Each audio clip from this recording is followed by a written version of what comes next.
Every Sunday evening for as long as I can remember, my family gathered around the dinner table at my parents' house in suburban Ohio. My father taught me how to ride a bike in that very front yard. My mother cheered the loudest at every milestone I ever reached. I always believed family was the safest place on earth. Then one phone call in March of last year changed everything. It only took one lie from a complete stranger to turn the people I loved most against me. Before I continue, let me know where you are watching from. Drop your location in the comments below. If you have ever been betrayed by the people you trusted most, hit that like button and subscribe to this channel. Stay with me until the end.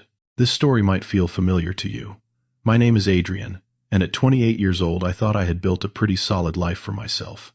I worked as a software engineer at a tech company in Columbus, Ohio. After 4 years of grinding through late nights and endless coding sessions, I had just been promoted to team lead. The salary bump meant I could finally put a down payment on my first apartment. Everything seemed to be falling into place. My family was the foundation of everything I had accomplished. My father, Richard, was 58 years old, a retired carpenter who spent most of his days in his workshop building furniture. He was a man of few words, the kind of guy who showed love through actions rather than speeches. When I was 12, he spent an entire summer teaching me how to build a bookshelf from scratch. That bookshelf still sits in my childhood bedroom. My mother, Sandra, was 55 and had spent 30 years as an elementary school teacher before retiring. She was warm, nurturing, and believed in the goodness of people. Sometimes too much, as I would later discover. She was the one who drove me to every soccer practice, attended every school play, and cried at my college graduation like I had just won the Nobel Prize. Then there was my sister, Lauren, 24 years old, working on her master's degree in psychology. We were close in the way siblings who actually like each other are close. She would call me for advice about her professors, and I would call her when I needed someone to talk sense into me about life decisions. Our family had traditions that anchored us together. Sunday dinners were sacred. Thanksgiving was always at my parents' house, no exceptions. We went to church together on Christmas Eve. These rituals made me feel like no matter what happened in the outside world, I had a place where I belonged. Outside of family, I had Marcus, my best friend, since freshman year of college. We had been roommates, study partners, and eventually groomsmen at each other's imaginary future weddings that we always joked about. Marcus became a lawyer, the kind who actually cared about justice rather than just billable hours. He was sharp, loyal, and the first person I called whenever life threw me a curveball. I was also 6 months into a relationship with a woman named Jenna. She was smart, funny, and worked as a graphic designer at an advertising agency. Things were going well. We had just started talking about maybe moving in together eventually. Life as I knew it was good. Then Heather appeared. Heather was 26 years old, the daughter of Carol, who had been my mother's best friend for over 30 years. They met in their 20s at a church group and had been inseparable ever since. Carol was practically family, which meant I had crossed paths with Heather at various holiday gatherings and birthday parties over the years. We were not friends. We were barely acquaintances. The most we had ever interacted was at a Christmas party 2 years ago, where we exchanged maybe 15 minutes of small talk before drifting to different corners of the room. What I did not know at the time was that Heather had a reputation in her own circles. She had a history of bending the truth, of creating drama, of playing the victim when things did not go her way. Her own mother always defended her, always made excuses. Carol believed her daughter could do no wrong. Heather was pregnant. The real father was a man named Derek, someone she had been seeing casually for a few months. When Heather told Derek about the pregnancy, he disappeared, changed his phone number, moved to another state, vanished like smoke. Heather was alone, scared, and facing the prospect of single motherhood with no financial support. That was when she remembered me. She remembered my family's comfortable house in the suburbs. She remembered that Adrian, the son of her mother's best friend, had a good job and came from a family that valued responsibility. She remembered that brief conversation at the Christmas party, and in her desperate mind, she saw an opportunity. The lie started with a phone call from Carol to my mother. Carol was crying, saying that Heather had finally confessed something she had been hiding for months. Heather claimed that I was the father of her baby. She said we had been together at that Christmas party 2 years ago, that I had promised to take care of everything, and that I had then abandoned her when she told me about the pregnancy. My mother was devastated. She called me on a Wednesday evening while I was cooking dinner in my apartment. Her voice was different, cold in a way I had never heard before. She asked me directly, "Is it true Heather says you are the father of her baby? She says you promised to take responsibility and then ran away." I nearly dropped the phone. My mind could not process what she was saying. I told her the truth. I had never been alone with Heather. I had never touched her. I barely knew her. The accusation was insane. My mother was quiet for a long moment. Then she said something that cut through me like a knife. She told me that Heather had no reason to lie. She said Carol had been her friend for 30 years and would never allow her daughter to make something like this up. I begged her to listen to me. I told her I could prove my innocence. A DNA test would settle everything. She hung up without saying goodbye. An hour later, my father called. His voice was heavy with disappointment. He said he never imagined I would turn out to be the kind of man who abandoned his responsibilities. He told me not to contact them until I was ready to do the right thing. Then he hung up too. I sat alone in my apartment that night, staring at the wall, trying to understand how my entire world had just collapsed in the span of 2 phone calls. The next few days were a blur of desperate attempts to fix something that seemed unfixable. I tried calling my parents repeatedly. Neither of them answered. My texts went unread, marked with single gray check marks that might as well have been tiny daggers. On Saturday morning, I drove 45 minutes to my parents' house. I needed to see them face to face, to look them in the eyes and make them understand that I was innocent. The familiar streets of my childhood neighborhood felt foreign now, like I was visiting a place I no longer belonged. My father opened the door before I could knock. He must have seen me pull into the driveway. He stood in the doorway, blocking the entrance to the house I had grown up in. His arms were crossed, his jaw tight. I started to speak, to explain, to plead my case. He cut me off. He told me I was not welcome here. He said that until I was ready to face what I had done and take responsibility for Heather and the baby, I should not come back.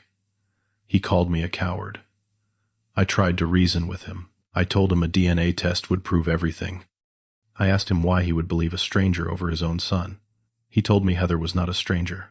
He said she was the daughter of people who had been like family for 3 decades. He asked me why she would have any reason to lie about something so serious. Behind him, I saw my mother standing in the hallway.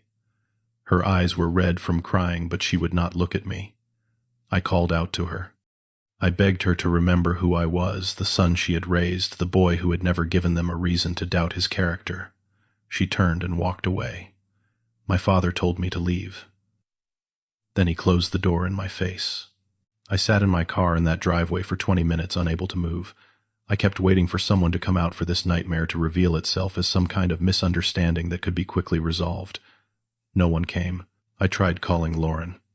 She answered on the 3rd ring, her voice hesitant and strained.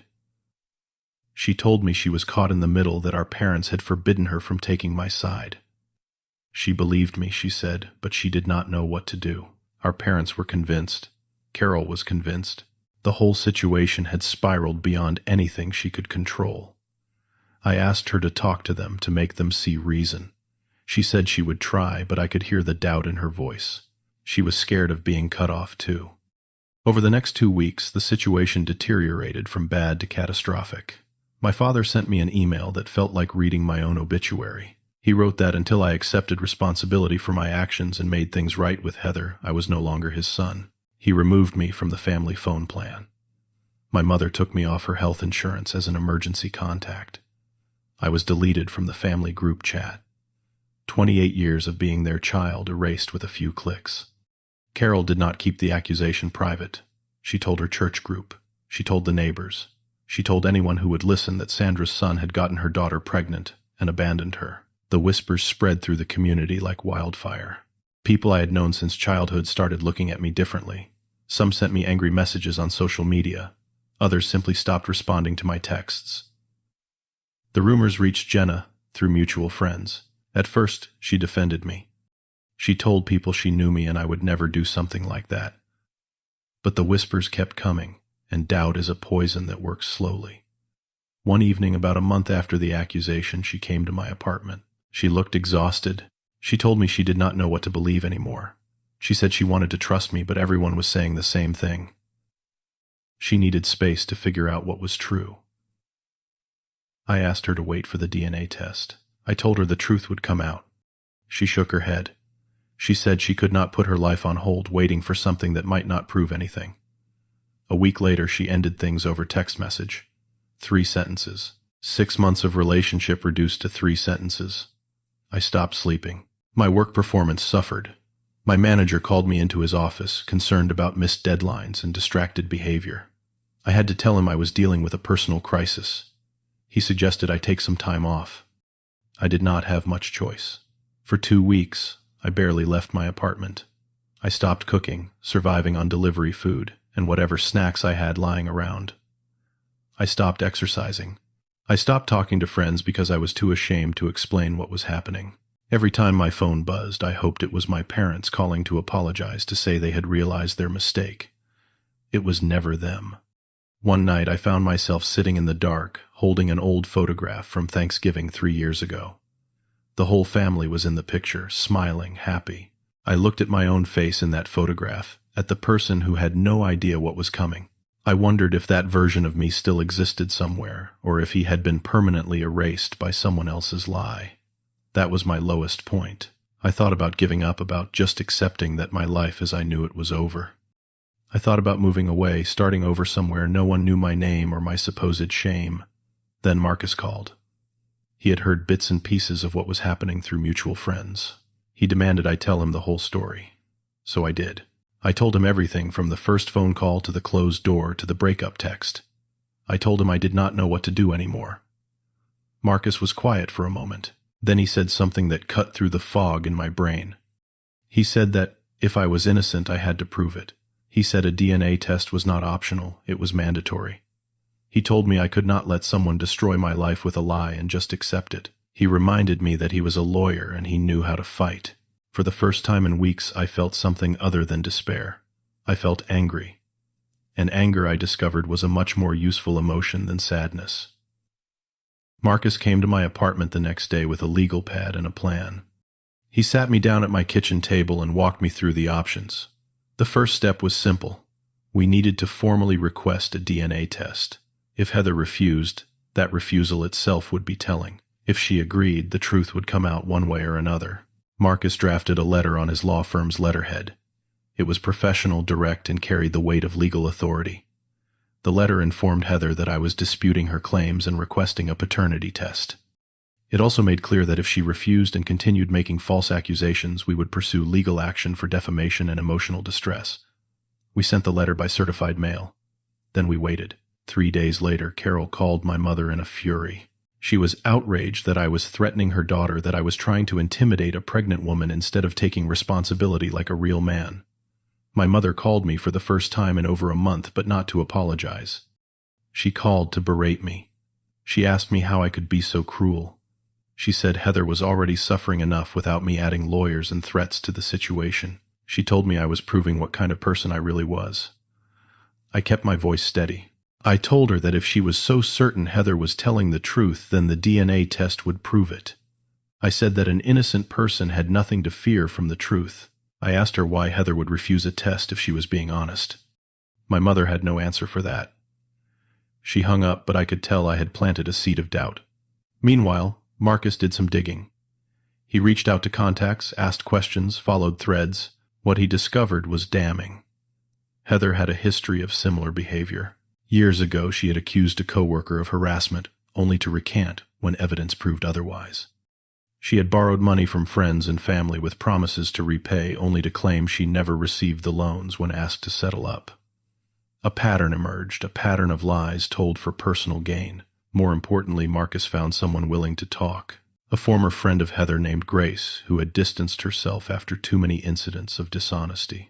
Grace told Marcus that Heather had been dating a man named Derek around the time she would have conceived. She had heard Heather talk about Derek multiple times, had even seen photos of them together. When Marcus showed Grace a picture of me, she confirmed she had never seen me before, and that Heather had never mentioned anyone named Adrian. Armed with this information, Marcus sent a follow-up letter. This one was more pointed. It mentioned Derek by name. It referenced the pattern of false accusations. It made clear that we were prepared to go to court and present all of this evidence if Heather did not agree to the DNA test immediately. The letter worked. Heather's confidence cracked under the pressure of exposure. She agreed to the test. The next 3 weeks were some of the longest of my life. The test was conducted at a certified laboratory. Samples were taken, processed, analyzed. I tried to continue with my life, to go back to work, to maintain some semblance of normalcy. But every day felt like waiting for a verdict that would determine whether I had a future worth living. The results arrived on a Tuesday afternoon. Marcus was with me when I opened the envelope. My hands were shaking so badly I almost could not read the words on the page. The test was conclusive. I was not the father. 0% probability. Not a shadow of a doubt. I read those words 3 times before they sank in.